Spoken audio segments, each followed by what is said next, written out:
Welcome to In Focus, where we dive into the latest developments shaping our world. Tonight's episode covers two critical topics. First, we examine the escalating conflict between Israel and Hezbollah in Lebanon, where intensified military operations have led to a humanitarian crisis. In our second segment, which is expanded and more expanded, we explore the current state of the U.S. presidential election with insights from both the Democratic and Republican perspectives as we near Election Day. As we break down these major global events with expert analysis.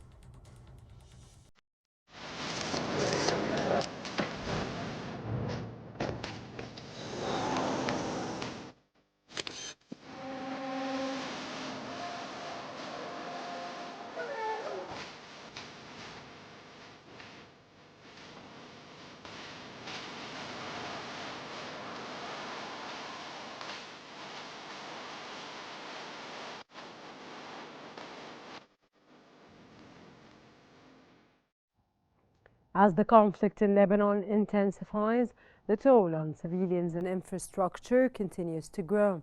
The latest escalation has seen heavy bombardment from Israel, targeting residential areas, leading to high civilian casualties and widespread devastation. In response, Hezbollah has significantly ramped up its operations, adding to the escalating hostilities. The international community is increasingly concerned about the safety of civilians and the rising humanitarian crisis.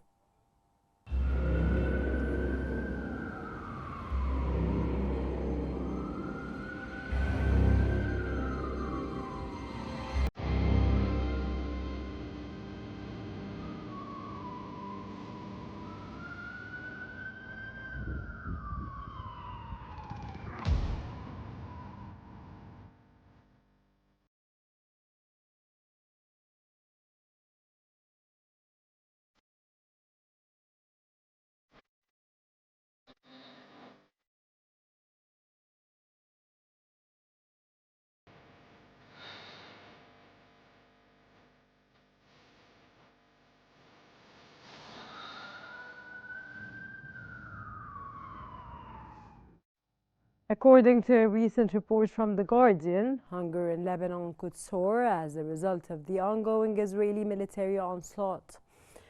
Michael Fakhri, the UN Special Rapporteur on the right to food, warns that Israel's actions may lead to an exponential rise seen in Gaza.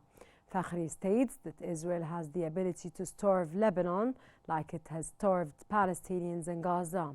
With over 1 million people displaced and local food production severely disrupted, Lebanon faces an imminent food security crisis if the situation escalates further.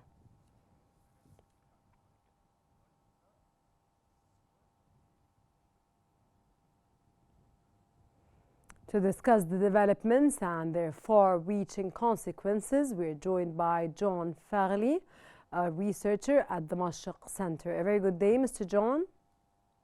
Good day. Thank you for having me. It's our utmost pleasure, sir. Sir, thank you for being with us today. And the situation in Lebanon, of course, which is becoming an escalating issue, has taken a sharp turn for the worse.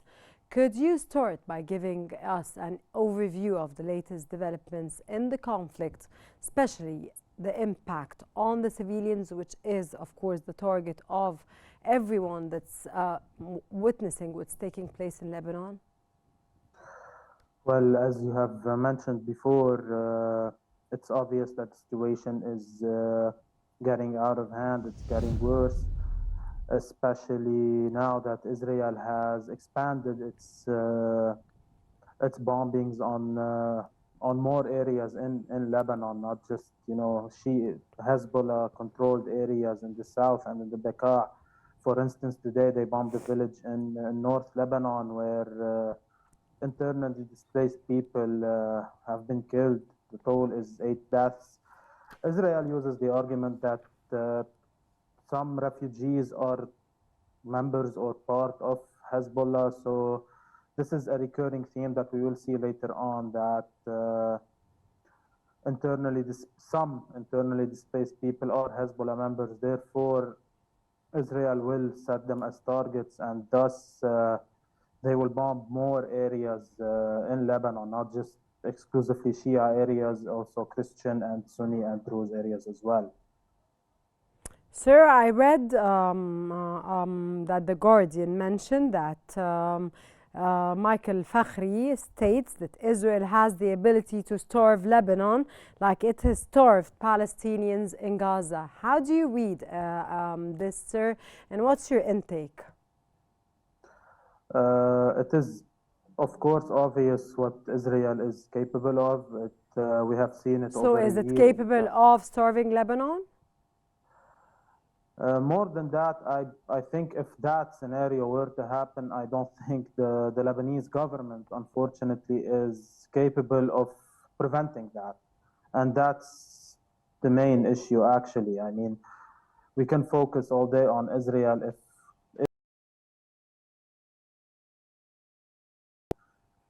which are for sure evident, but the main focus is the inability of the Lebanese government now, even without an elect president, to prevent such actions from the Israelis. Israel's recent airstrikes have drawn global attention, sir, especially with reports of significant civilian casualties. How is this escalation affecting the people in southern Lebanon and the broader region? Well, as I mentioned before, the strikes have started to go beyond South Lebanon and to expand more into, let's say, areas outside of Hezbollah's control, such as Mount Lebanon and the north. So the situation, of course, is escalating, especially with the most students not being able to attend school, internally displaced students, and especially with the winter coming. Of course, the government can't or couldn't, anticipate this war, this aggression from Israel, and therefore people are just left to survive. Sir, Hezbollah's response to these attacks has been swift and aggressive. How has their military strategy evolved in this conflict, and what does this mean for the balance of power on the ground? The military strategy evolved ever since recently an Iranian general from the IRGC has been appointed as the de facto military commander, if you will, of Hezbollah. And on the ground, I don't think we're going to see any ceasefire soon, especially after that decision. So you're not optimistic about a ceasefire, sir? Not anytime soon. So you're seeing that it's out of a border problem and it's becoming an escalating regional problem at this point? It's proving to be so, yes. It has become a regional problem ever since Iran and Israel exchanged Unfortunately, missiles. sir. John, given the scale of destruction and the rising humanitarian crisis, what role do you see for international actors in trying to de-escalate the situation, which is a very important role? Is there any hope for diplomatic intervention at this point? The role for diplomatic intervention should serve one purpose. This only purpose is to implement the special United Nations Special Resolutions Councils for Lebanon under Chapter 7, 1559, the 1680, and the 1701. Anything outside implementing those three resolutions, unfortunately, will leave us in this loop. Even if the war ends tomorrow, let's say, we will remain in this loop for years to come. Every 10 or so years, the same scenario will happen again unless we implement the international resolutions for Lebanon. That was John Faghali from the Mashriq Center with insights into the escalating situation in Lebanon. The conflict continues to intensify and the international community watches closely as the humanitarian impact grows more severe. Thank you, sir, for your intake, and we really appreciate your informative knowledge. And now, with just weeks until the United States presidential election, the race between Kamala Harris and Donald Trump is heating up. Polls show a near tie and both candidates are making strategic moves to secure key voter groups. I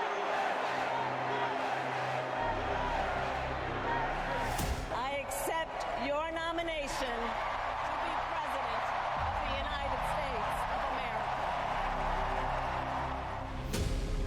Our fight has only just begun.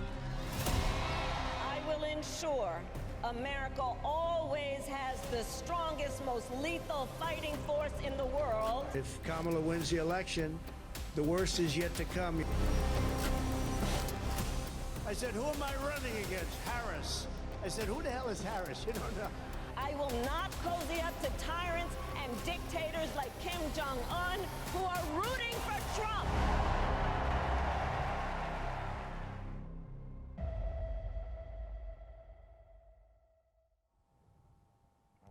A concerning development at a Trump rally in Coachella Valley, where authorities claim to have thwarted what could have been the third assassination attempt on the former president.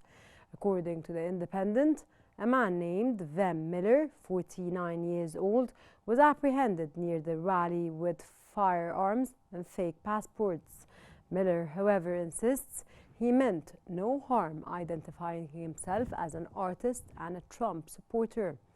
This incident comes amid increasing tension, with Trump continuing his sharp attitude against what he calls the enemy from within, targeting the political opponents. The question now is whether these events will heighten security concerns in the lead up to the election, especially with both Trump and Harris ramping up their campaigns.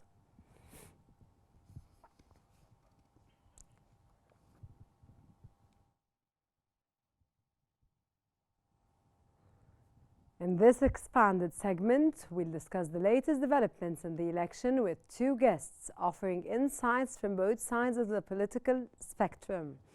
We have with us Mr. Larson, a member of the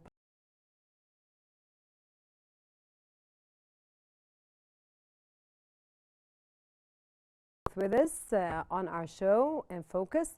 Mr. Larson, we start with you, and of course we thank you very much for being with us in today's show, and we of course let's start with the Republican perspective. A very good day, sir. Good afternoon.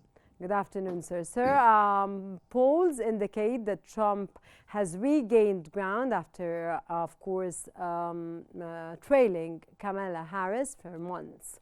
What do you think he has contributed to this shift in support? Well, I don't think anybody expected this to be anything but a very close election. The polls have always been close, and I think what we're just seeing now is a coalescing of those that were independent voters picking one side or the other. And you're just going to see this slowly get closer and closer as the election day nears. I would just like to point out that, the polls haven't always been completely right, and polling is still somewhat of a best guess. And at the end of the day, it's not the person that gets the most votes in the United States. It's the person that gets the most electoral votes. So where those votes come from also counts. Sir, as a member of the Republican, of course, party, Trump has been focusing heavily on immigration and border security, especially with his Arizona campaign push. How much of an impact do you believe this issue will have on voters in key swing states?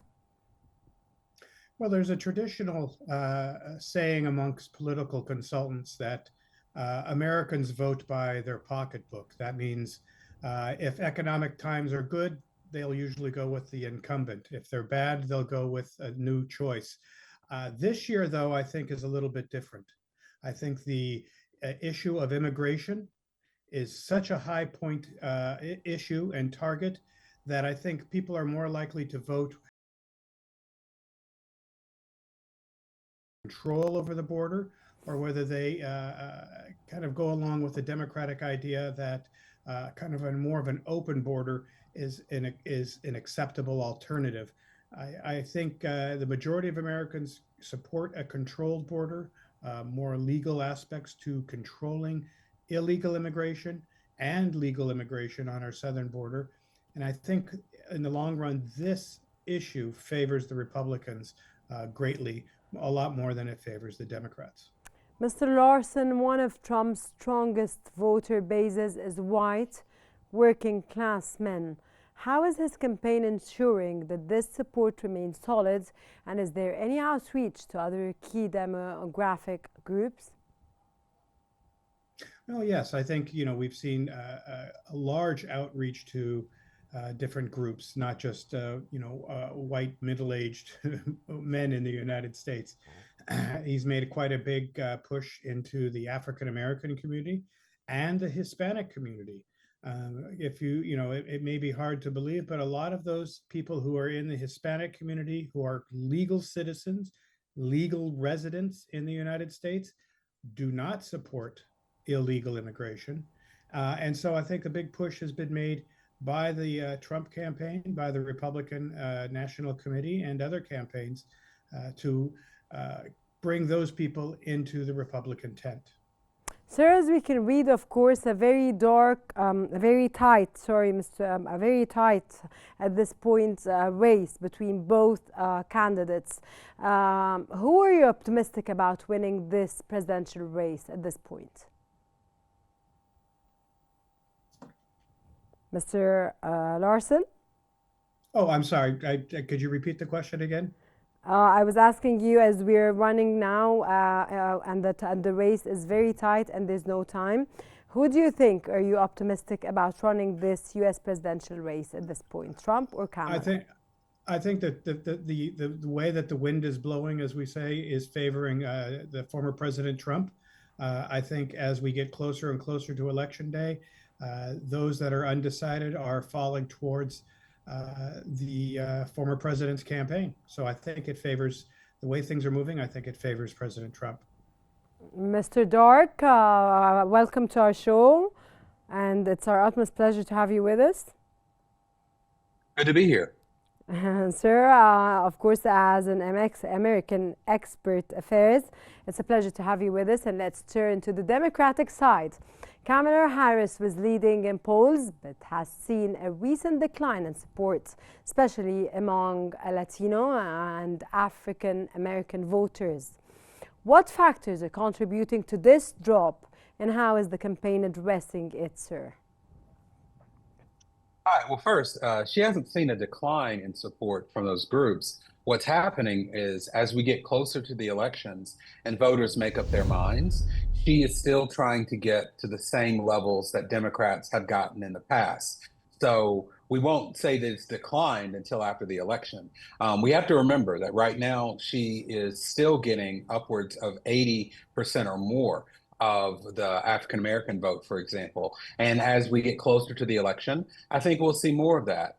We have seen former President Trump make a little bit of success with African American men, but a very small percentage. And also what we found is a lot of the African American men that Trump has targeted are low propensity voters, meaning that they don't participate in elections regularly. So the voters that he is banking on are the least likely to actually show up for the election.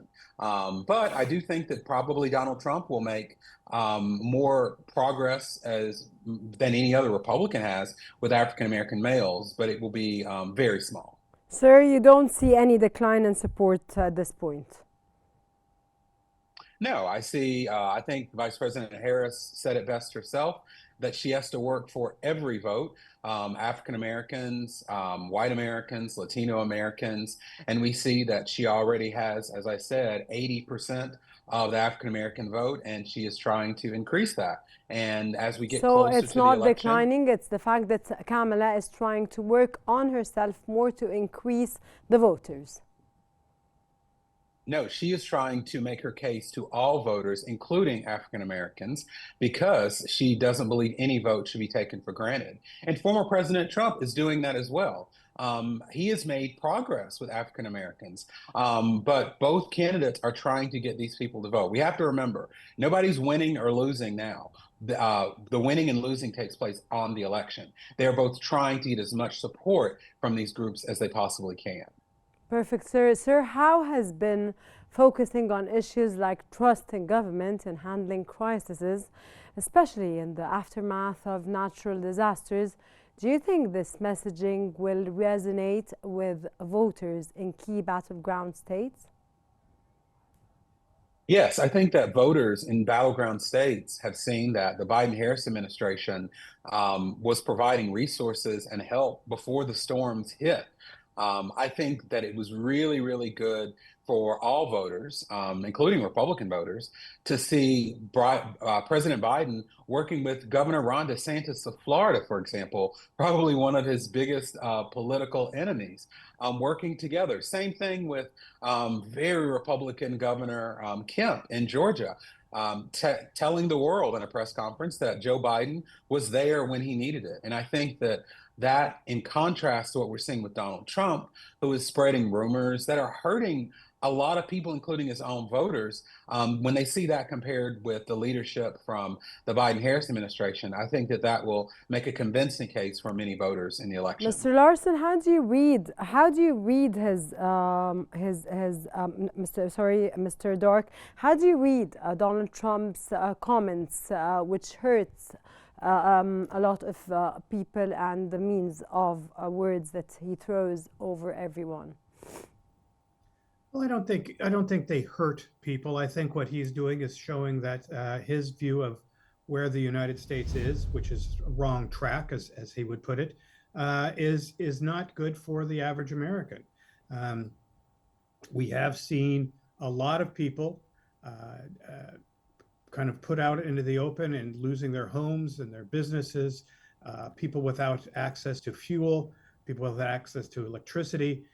And the FEMA response has been slow on that. So I think he's just sharing the information that he has with his voters. What they make of it, that's up to them. I think in the long run, also, we have two things that are being played out here. They're almost two different worlds. In the Trump idea, the United States is wrong track. We need to get completely off that track and go in a completely different direction. While the vice president's position has been the Biden-Harris administration has done a great job, and she will maintain that and, in fact, accelerate the train down the track that people think is on, and they're going in the wrong direction.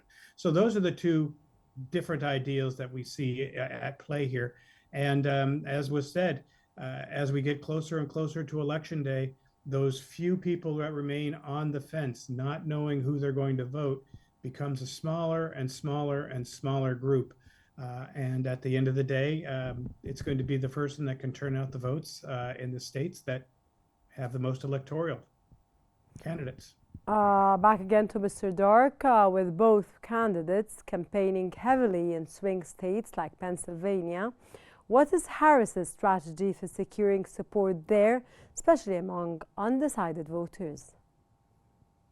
Well, first, just to give you an example of what Donald Trump is saying that's hurting people, he's telling his supporters that FEMA is not helping them, that they're helping immigrants. And so some of his voters aren't seeking out help from FEMA that's available. An example is there's an application from FEMA that people can get immediate $750, an immediate payment within hours. But because he's demonized this application that he says is being used with illegal immigrants, a lot of his supporters aren't doing that. And I feel sorry, especially because I'm from North Carolina and I don't want that to happen to my fellow citizens. Now, when it comes to Pennsylvania, I think what Kamala Harris is doing is very smart. She's going to traditionally Democratic areas like the big cities, Philadelphia, Pittsburgh, but she's also going to the rural areas because she knows that while the rural areas may be very pro-Trump and Republican, that they deserve to be talked to by a candidate as well. And so she is going there to make, because she says every vote counts, and it does. So she may not win a particular county, but a few votes here and there in areas Democrats don't normally campaign in could make the difference in a state like Pennsylvania. In general, sir, are you optimistic about Kamala Harris winning this presidential election? Am I optimistic? Yes. Who is that for?